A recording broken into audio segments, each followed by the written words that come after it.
Hey guys, Metal here. Today I wanted to go over the patch notes for the mid-season reinforcements patch.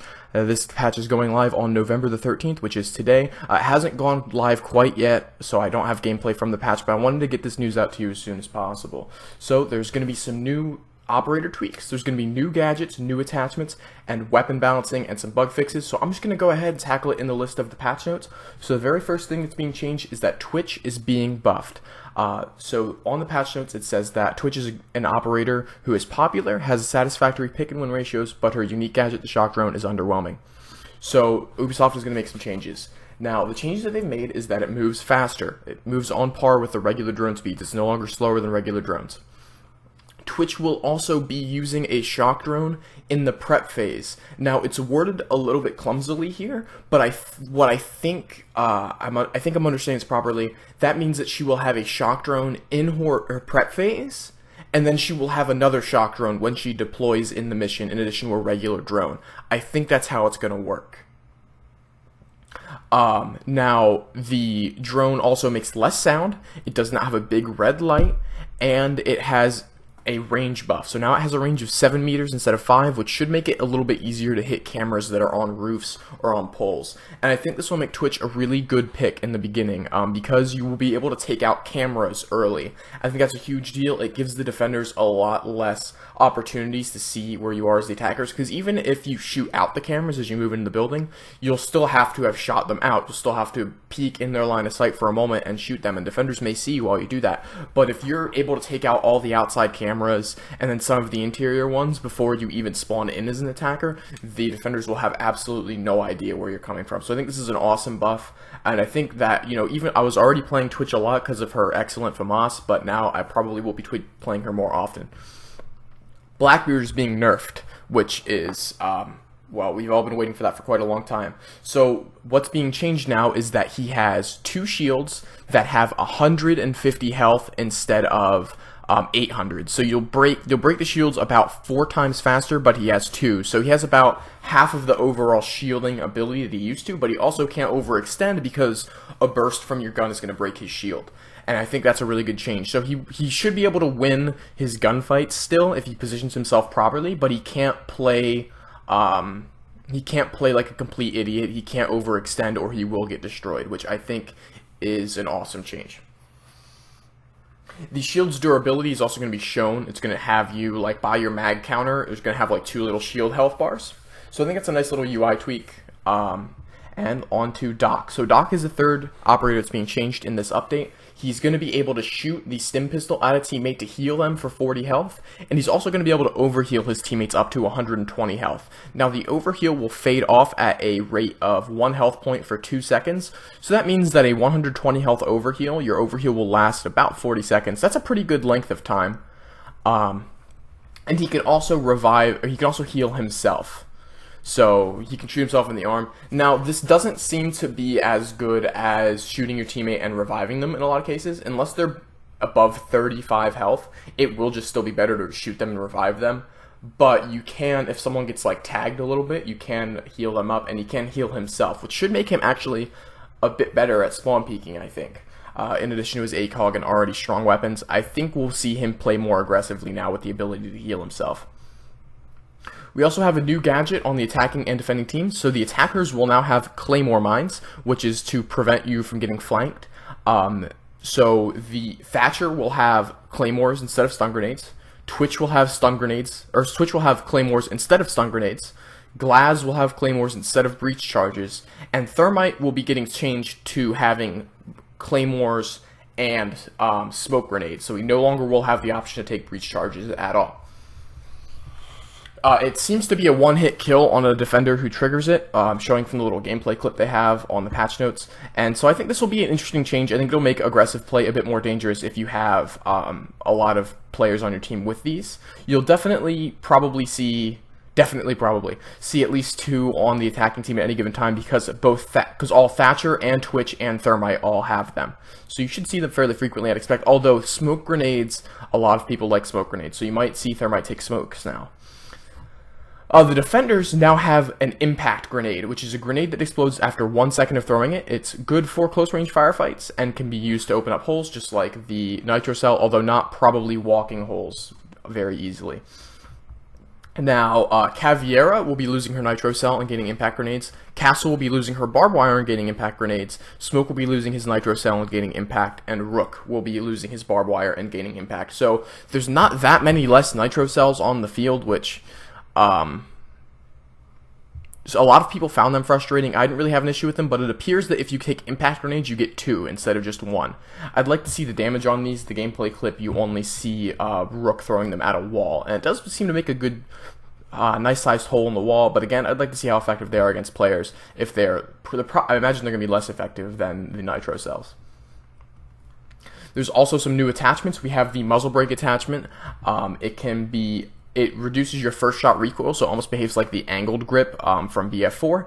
It can be applied to what looks like most assault rifles, DMRs, and SMGs. It's a pretty long list they've got there. I don't know the name of every assault rifle and SMG in the game, but that looks like most of them. I don't see any pistols or anything like that on the list, though. There's also now a heavy barrel, which increases your recoil, but will give you less range drop-off. Now, this cannot be applied to nearly as many weapons. This can be applied to the 416C, which is Jaeger's carbine.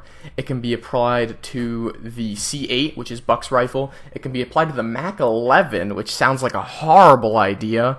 Why are we adding more attachments to the Mac 11? I guess maybe increasing the recoil of that gun further will make it even harder to use at a distance. I'm not sure. It can be applied to the P90, the PAR 308, which is Capiteo's assault rifle. It can be applied to the R4C, which I might actually use it because the R4C does have really controllable recoil with Ash. I'll see how that works.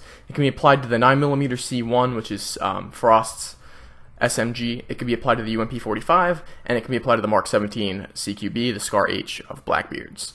So that's all that can be applied to. Oh, it can also be applied to the Beretta M12, which I'm not actually sure what that is.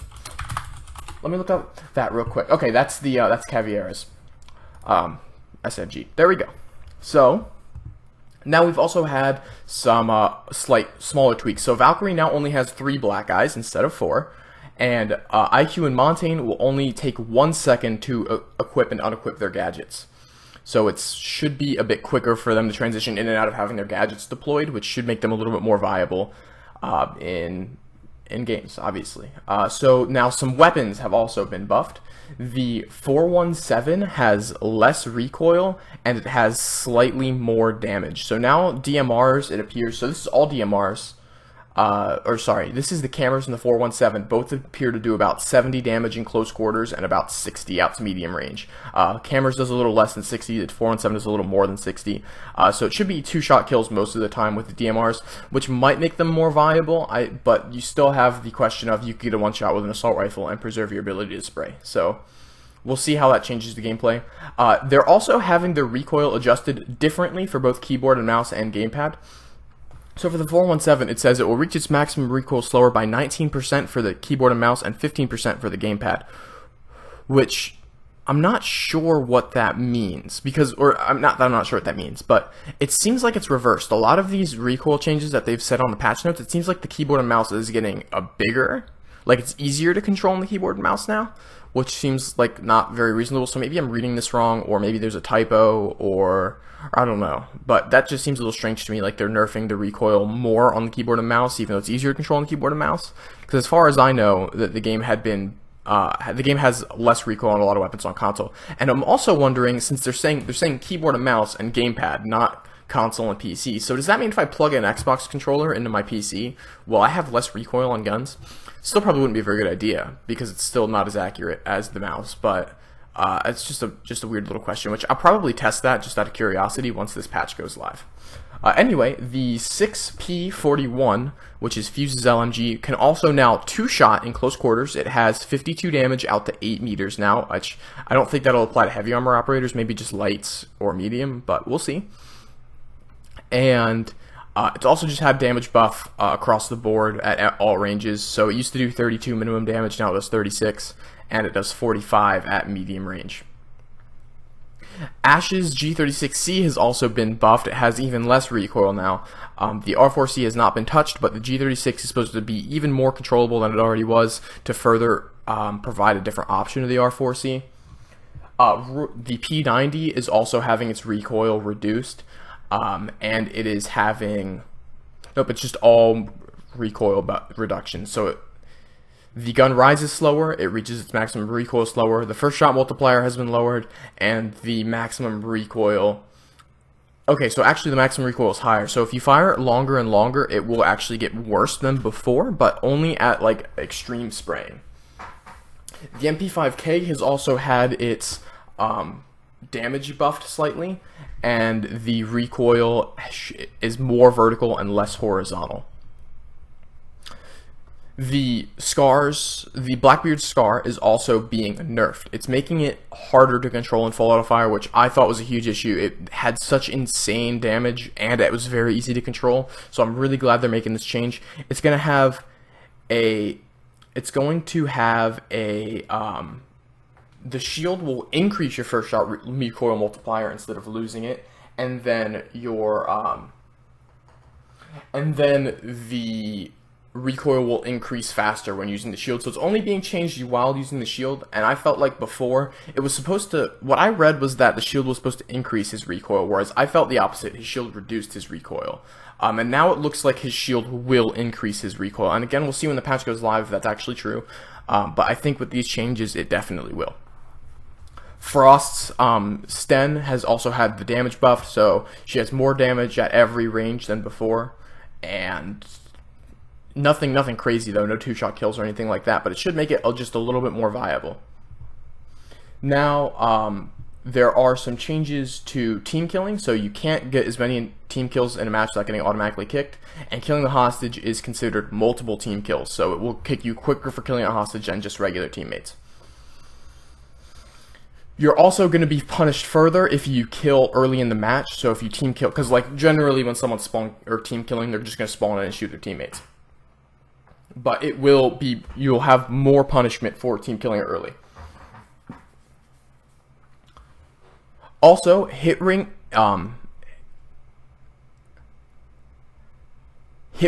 is a priority, but it doesn't seem like they're making any direct changes. They've just said that they're aware that people have been having issues with hit registration and that they are going to be working on it, but they haven't said they've made any improvements. Now, there's also a list of bug fixes, which none of them I saw were terribly important, but I've never seen most of these in gameplay.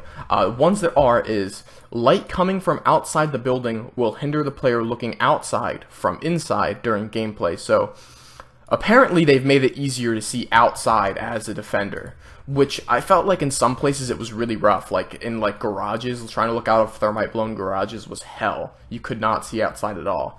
But I don't feel like it really needed help in a lot of places like windows and such. So we'll see. We'll see how that change affects the gameplay.